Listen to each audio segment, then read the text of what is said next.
Want to add music or audio to your PicsArt edit? While PicsArt itself does have a built-in feature, then you can combine PicsArt edits with music using these easy methods. So firstly, open the PicsArt app on your mobile device and make sure you are logged into your PicsArt account.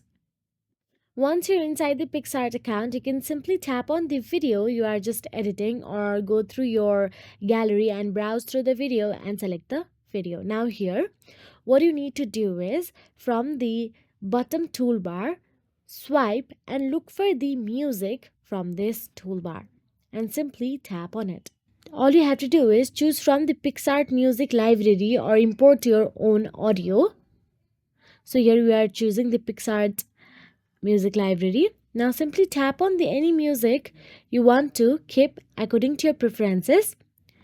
You can simply tap on the search address bar and search for the music, or you can also swipe through the other tabs and search the music according to your genre.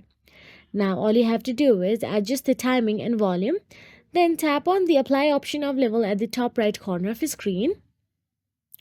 And after you tap on the apply, tap save to export your video with music. So that is it. If you found this video helpful, please like, share and subscribe, and thank you so much for watching.